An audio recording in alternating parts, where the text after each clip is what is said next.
All right. Next up is Shoplocket, and Catherine Haig is the CEO and founder.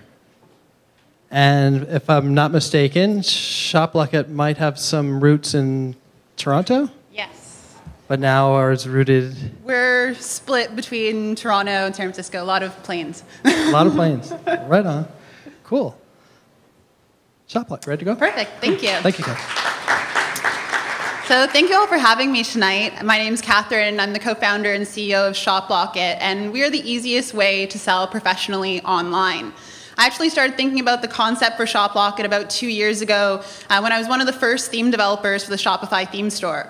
And I was looking at people using our theme, and I realized that most people were taking a month or 2 months to actually launch their brand new storefronts. And I looked at how we share videos and how we share photos. It's so easy to put them on any website. Why was it any different for products? And we launched Shoplocket about a year ago with this vision of making it easy to sell from anywhere. Up until now, we've had about 15,000 sellers register and start using the platform. And this week, we launched version 2.0 of Shoplocket. So you're the first people to see this being demoed. So let's get started. So I'm on shoplocket.com, and we're just going to create a brand new account.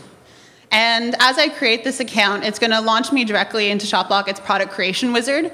And you can see that I can start entering details on the left, and on the right, it actually creates my product for me. So let's pretend I'm an entrepreneur, and I'm launching a new smart home automation system. So let's call this Smart Hub, and we'll enter price. Let's say it's $200.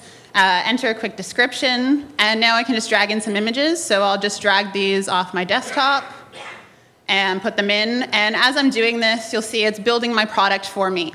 If you wanted, you can also sell digital goods. So we have lots of people selling music files, selling videos. And there's a lot of advanced options. So you can have the full functionality of a full e-commerce storefront right here from Shoplocket. So the next step, we're just going to go forward, and we're going to style this product. So you can see that's the default style, but there's lots of different styles that I could choose from, and it updates for me as I'm actually selecting the different styles. I personally prefer the default style, so we'll go with that one for now. And we also give you a landing page if you don't have a website to embed on, but you can turn off this landing page if you want everything to happen from your site.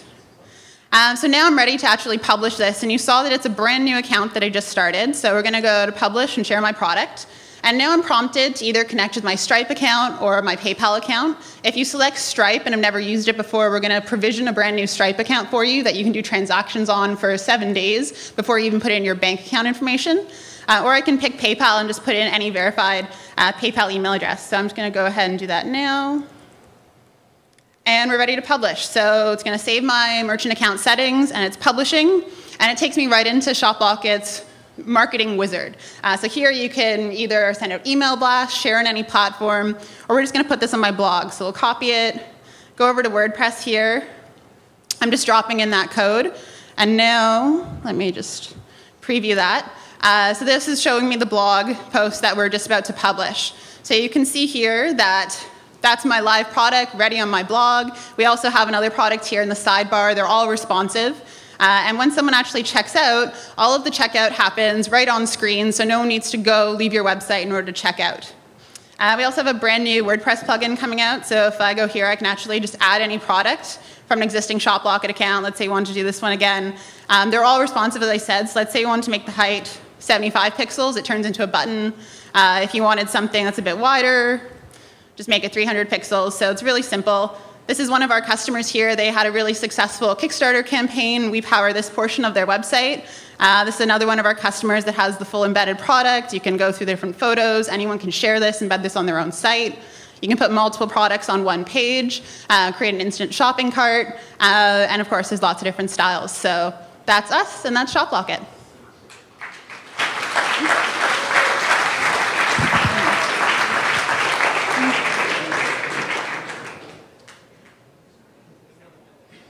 I have another minute. It's that simple.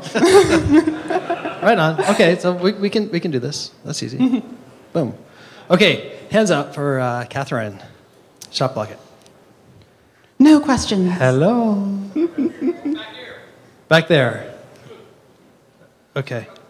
So do you think this has an alternative to somebody going on eBay?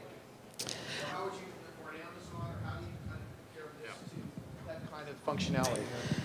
I'd say that the closest comparison would be someone that would have gone and set up a brand new storefront on a domain.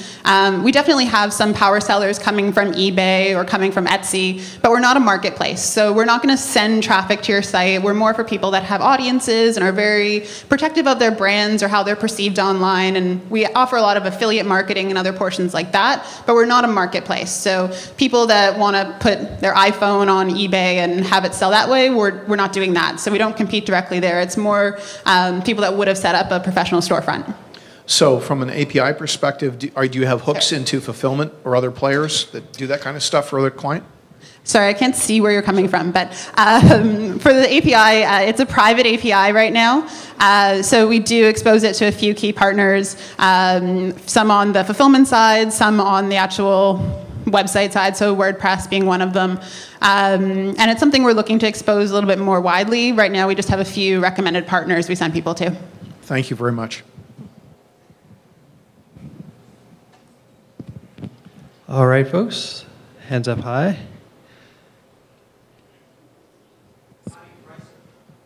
We take a 2.5% transaction fee that comes off at the time of payment, and it's a split payment off of PayPal and an fee off Stripe. Yes. I think I have the mic, so I'll go ahead and ask. So this sounds like an aggregator business model. Am I correct in? An aggregator, I mean, we see ourselves as the more successful and the more transaction volume that goes through our system, the more successful we're going to be. We see ourselves as an alternative to the traditional storefront. I think 3 years from now, the idea of setting up a brand new domain just to sell something isn't going to exist. I think that this is a much more web-like way to sell, and that's what we're trying to create. So an aggregator, I don't know, we're powering an individual business, an individual merchant. So who takes the ultimate risk? The ultimate risk is taken actually by Stripe or PayPal.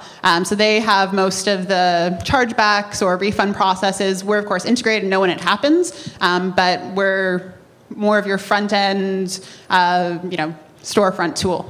So, but the ultimate due diligence has to be done on your side because the Stripe and the PayPal aren't really going to be knowing who you're dealing with per se, correct? They are actually. So when we provision that Stripe account, you have 7 days to go into your Stripe account, put in your bank account details. Stripe is going to ask you whatever questions Stripe wants to ask you, and your merchant account relationship is with Stripe.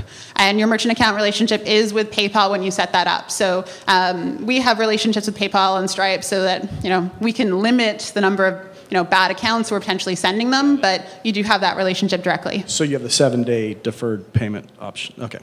Well, the 7 days is actually something that's right across Stripe Connect. I'm on this side. Who's got a question? So we have like 50 MBA students, and none of you guys are curious about this? How does your product play with on mobile devices? Oh, how does it work with mobile? So it's all responsive, works on mobile. Let's see, do I have a... So on... Let's, for example, let's check out this one. So on mobile, this would open in another... See if we can shrink it this way. So all of the checkouts are responsive. They'd open in a new page. And all of the widgets are also responsive. So let's say you put it on your website and it turns out, for example, this website, when you actually go to popslate.com on your mobile phone, which you can all do now, it's going to be responsive and the widget will work properly on your phone as well.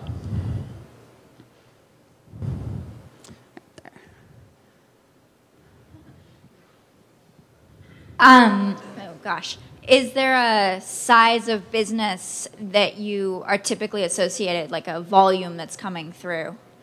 We see a pretty wide spectrum. We have a lot of people that are hobbyists or craftspeople that will use us. They'll set up. They'll, not sell that much, but whenever they have a customer, they'll use us. Then we have some much larger accounts that are doing, hundreds of thousands of dollars in a month, and they can grow their business that way. It's not limited to one product. They can have a suite of products. So we've really seen that this way of looking at e-commerce isn't necessarily limited to small, people that are going to do a few transactions here and there. It can grow to be, the new, more social, decentralized way of anyone selling.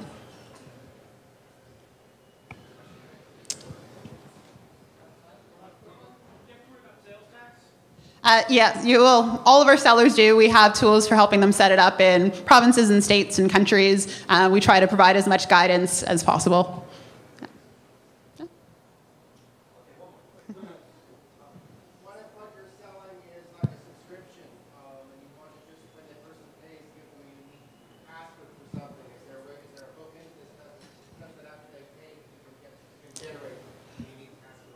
Yeah, so right now, we haven't gone the full extent of subscriptions. It's definitely on the roadmap. What we have allowed right now is pre-orders. So we will actually let you collect credit card information from people, store it so you can charge them at a later date. So we have a lot of people that are launching products that they'll ship in 6 months, and we'll collect and create all the customer objects for them and charge them later. So subscriptions aren't, too far out from that. We're officially out of time. Catherine Thank Hay you. from Shoplocket. Thank you.